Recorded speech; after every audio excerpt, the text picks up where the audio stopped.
Assalamualaikum warahmatullahi wabarakatuh. Perkenalkan, nama saya Salsabila Indah dari kelas 12 Farmasi C. Saya akan menjelaskan materi elektrokimia. Elektrokimia adalah cabang ilmu kimia yang mempelajari hubungan antara energi listrik dan energi kimia. Elektrokimia ini dibagi menjadi dua, yaitu sel volta dan sel elektrolisis. Sel volta merupakan reaksi kimia berubah menjadi energi listrik, mempunyai dua aturan. Aturan pertama yaitu KPAN atau katoda positif, anoda negatif. Untuk katoda positif merupakan reaksi reduksi, sedangkan anoda negatifnya merupakan terjadinya reaksi reduksi. Yang kedua ada karet, yaitu katoda mengalami reaksi reduksi. Reaksi katoda. Karena katoda itu positif, jadi kita lihat di diagram yang sebelah kanan ada Cu dan Cu2+. Jadi Cu2+ ditambah 2 elektron menjadi Cu. Karena di gelas ini ada ion Cu2+ dan lempengan Cu, ketika dia di katoda positif, maka akan tereduksi. Ion Cu yang ada di leburan elektrolitnya akan menempel di Cu yang ada di sini.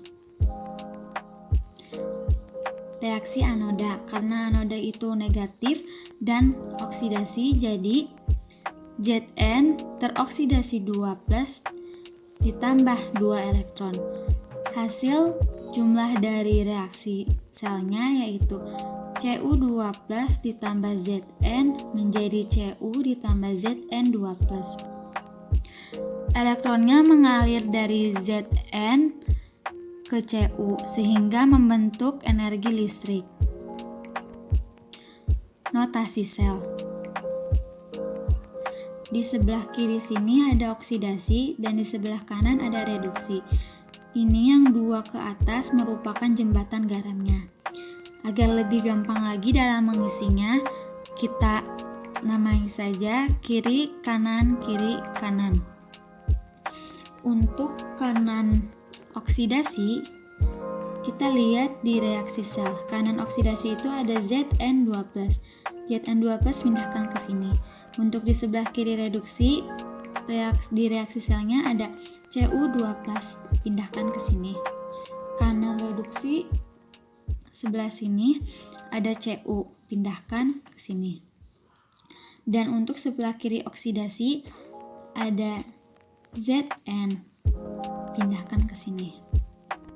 Jadi hasilnya Zn menjadi Zn2+, ini jembatan garamnya. Terus Cu2+ menjadi Cu. Sel elektrolisis.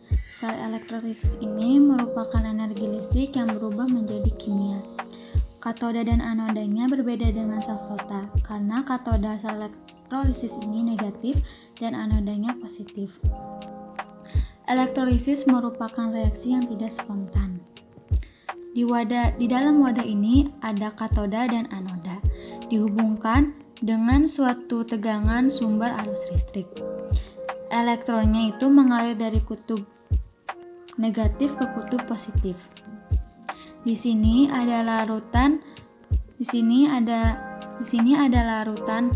elektrolit yang mungkin terjadi gas atau pengendapan pada katoda maupun anoda. Contoh elektrolisis air dengan menggunakan elektroda karbon. Reaksi yang terjadi pada elektrolisis ini adalah anoda 2H2O liquid menjadi O2 gas ditambah 4H+ aqueous ditambah 4 elektron. Untuk katodanya 4H2O liquid ditambah 4 elektron menjadi 2H2 gas ditambah 4 OH- aqueous. Jadi di anoda terjadi oksidasi oksigen dan di katoda terjadi reduksi H+. untuk jumlahnya, yaitu 2H2O liquid menjadi 2H2 gas ditambah O2 gas. Elektrolisis larutan. Elektrolisis larutan ini berbeda dengan elektrolisis air. Misalnya pada larutan garam NaBr terdapat ion Na dan Br dan molekul H2O. Kedua ion ini bersaing dengan molekul air untuk dielektrolisis.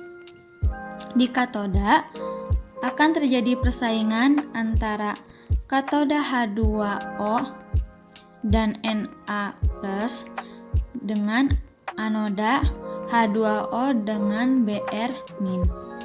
Ini itu untuk direduksi, sedangkan anodanya untuk dioksidasi. Reduksi. Na+ aquos ditambah elektron menjadi Na solid dengan potensial standar min 2,71 volt dan 2H2O liquid ditambah 2 elektron menjadi H2 gas ditambah 2 OH- dengan potensial standar min 0,83 volt. Berdasarkan nilai ini, yang lebih positif adalah yang berpotensi untuk direduksi. Jadi yang tereduksi adalah molekul H2O pada katoda. Oksidasi. Reaksi oksidasi ada 2 Br- aquos menjadi Br2 gas ditambah 2 elektron dengan potensial standar min 1,07 volt.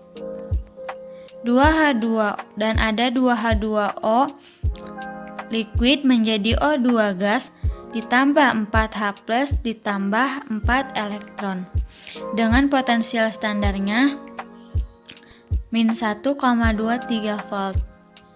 Di sini nilai oksidasi Br-nya lebih positif sehingga Br- lah yang akan dioksidasi.